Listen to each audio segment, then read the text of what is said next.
everybody, and welcome to Chojin Sentai Denizcaster here on Geek Carolina. I'm your host, Mike, and this week I am joined by your Topaz champion, Josh, also known as Joe Gibkin's homeboy. Woo woo! Good to be back, Internet. I gotta get my stuff in, Mike. And I should have been the Topaz champion. Sam.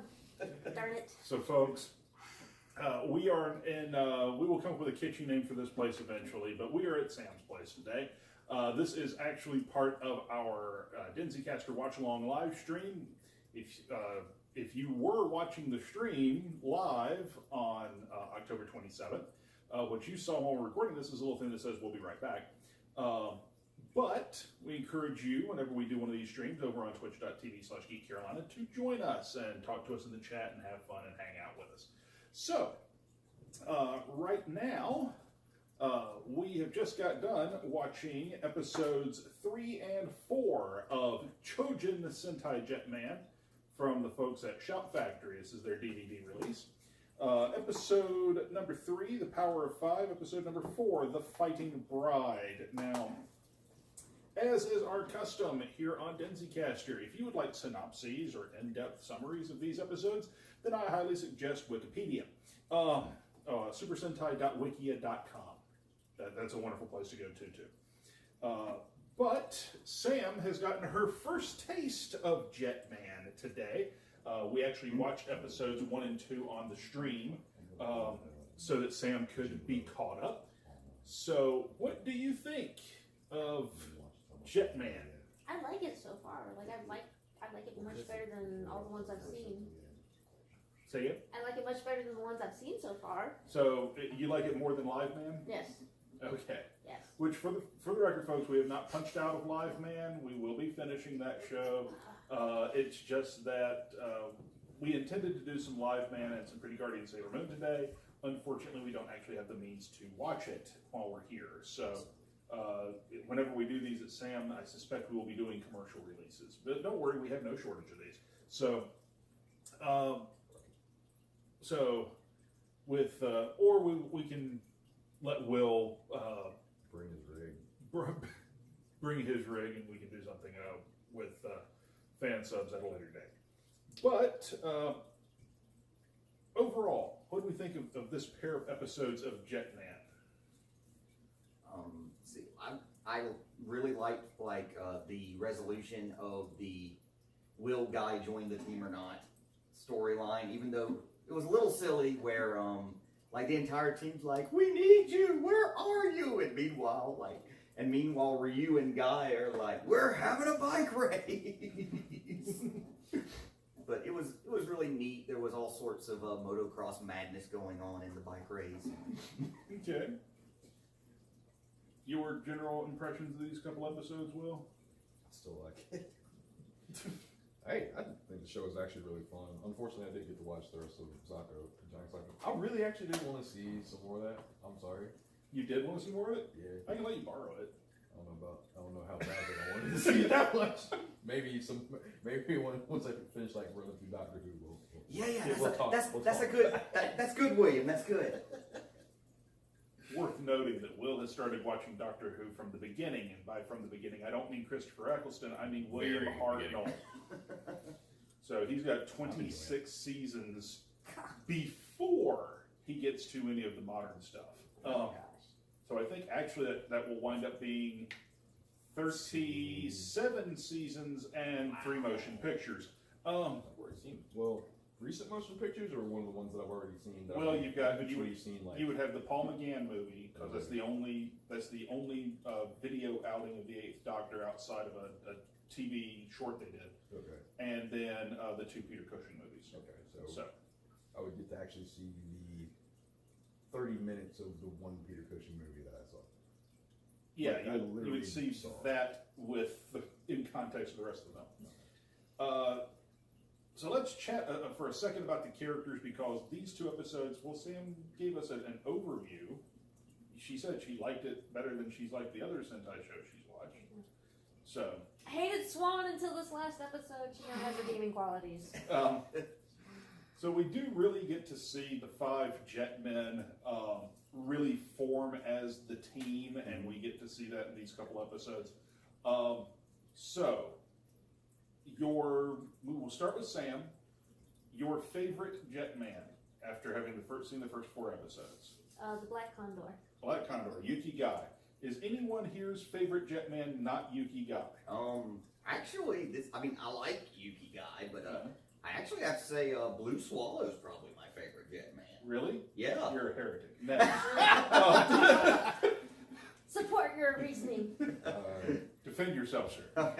No, I mean just like she's the plucky, the plucky adventurer type ranger. Right. She is very much the tomboy. That is one thing that I will say about all the different rangers in this series, all the heroes. They are not breaking new ground.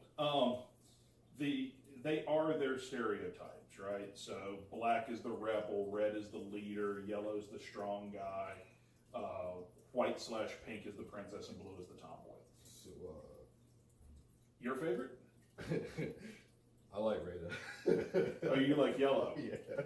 Okay, well now I was at most people's favorite Jetman is Black Condor. That's the overall. No, don't get me wrong. I do like. Like I said, I like all of them. I like all of them, and I do like him, and I do like his moments of badassery. But I kind of relate more to it. Okay, so we're going to get into this. Sam, why Black Condor? Why is Black Condor your favorite? As he said, I can relate to Black Condor.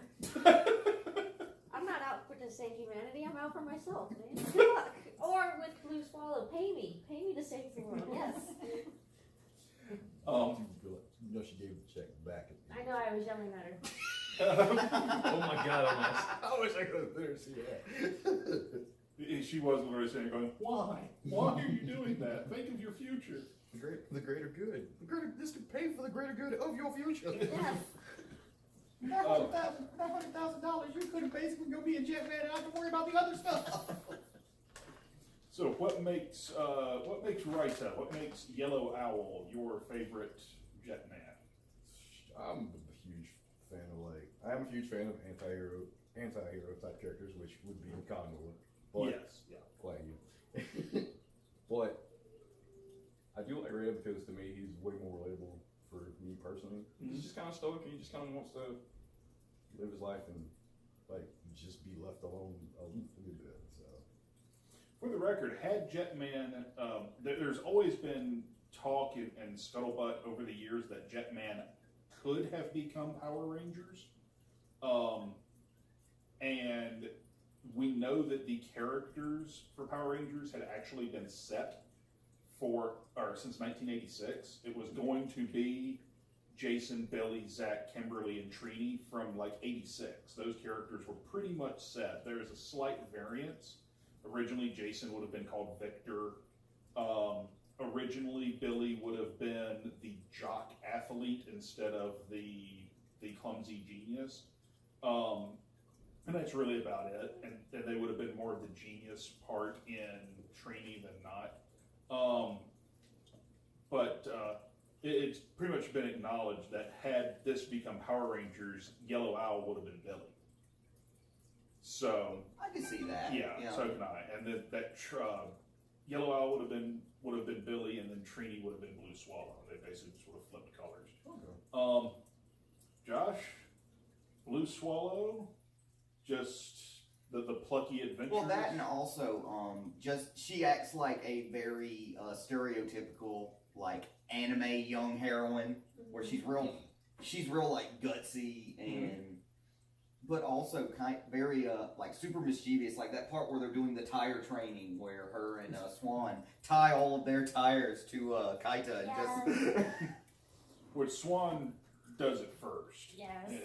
And Aiko follows her lead. Stupid Swan. Do you is after these couple episodes, is Swan still your least favorite Jetman? Yeah, I think Red's taken her place just because he hasn't really done anything. Yeah, he's kind of done all the unfortunately he's been too busy keeping the rest of the Rangers alive. True. He's the Of course, dude that this goes- last episode, first he tells Swan that you're useless, you're a waste of space, and then we're waiting on you, we count on you. What? Make up your mind. You want her? Or Yeah, not? It's like He is a bit trifling for a Red Ranger. I have to say that he he's really sucks at reverse psychology. he's like he's the most trained, and he's the best flyer and fighter. But as far as being a leader, he's terrible at being a leader. He does understand. He does understand the value of a team and teamwork. It's just How to get there. Yeah, he doesn't know how to tact, apply man. it. Just tact, just a little bit of tact. Like in the episode when they went to go get Kaida, he tried to bring Kaida in and he failed, and Swan was the one that actually had to convince Kaida to join the team.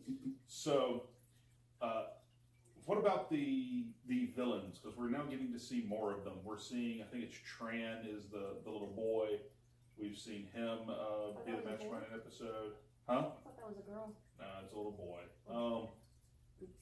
I'm 99% certain it's a little boy. And then we have what's his fuds? Of course, we have Radigat. We've now seen Gray, who apparently enjoys a little whiskey and smoke. And a little cigar. Yes. Like, I remember the first time I watched that, I was like, it's good to see that only the most stylish of villains smoke black and milds. So, That's not what I heard. but what do we think of the bad guys so far? The way they look, the way they're being portrayed. What are you thinking, Sam? They're still very well because they've got the I don't want to say realistic. They got the cringe factor of the ooh, you're just kind of gross looking, but without today's CGI and all that mess. Right. So like especially the first one still gets me the little data bug or dimensional bug with tentacle arm and all. It's just Oh, we'll get to the monsters of the week. I'm talking about like the actual leaders. Oh, the leaders.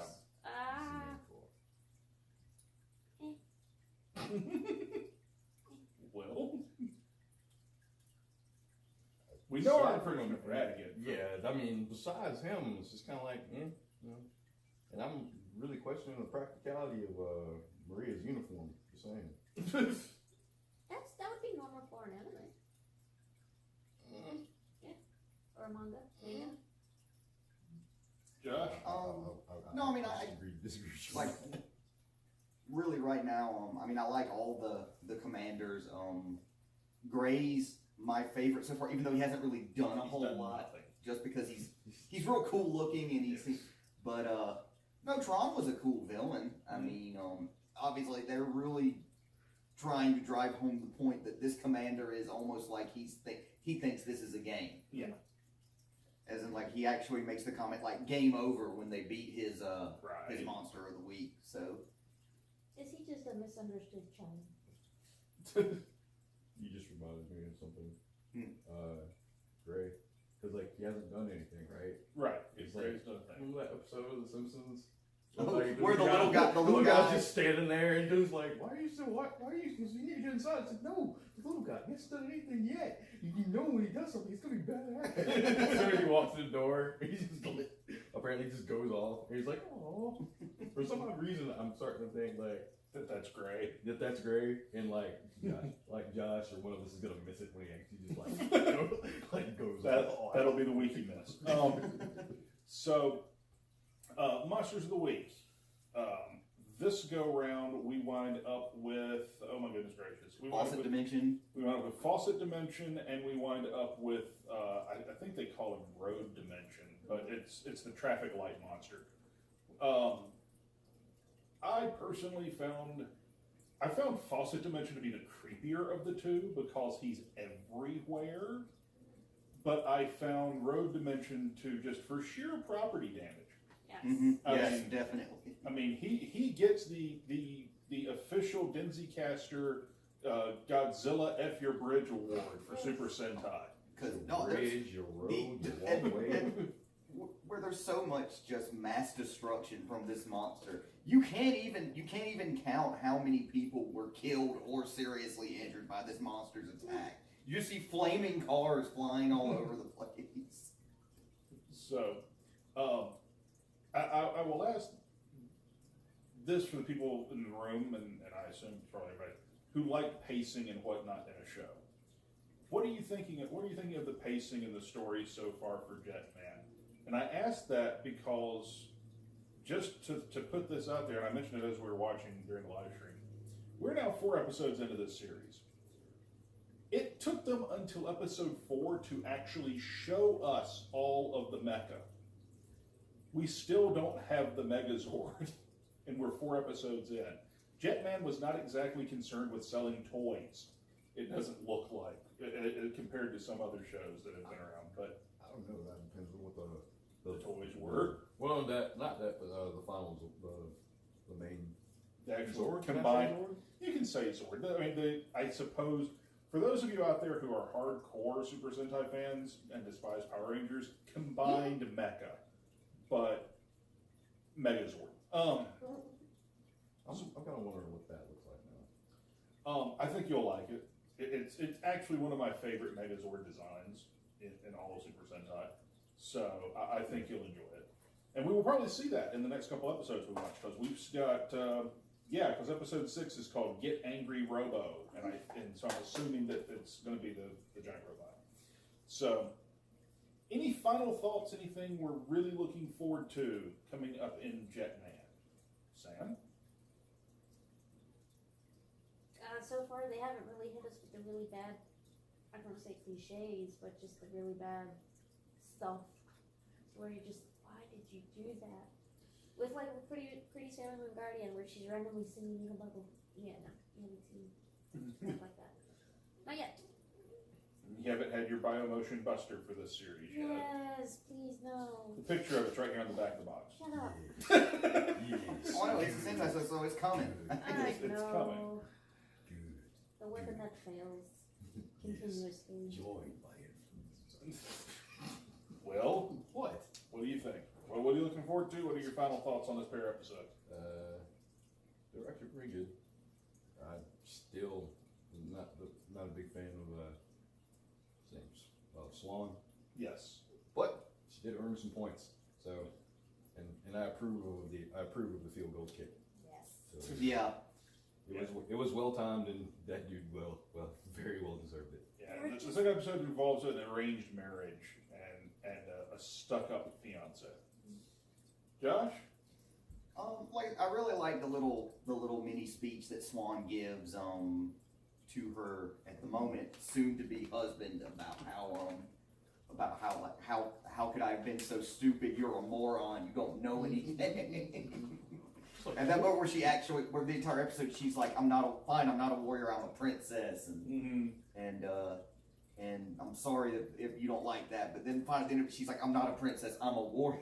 Right. And I'm gonna go help my friends.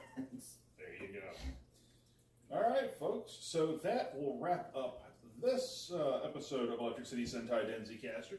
We want to thank you so very much for joining us. Hope you are enjoying Chojin Sentai Jetman.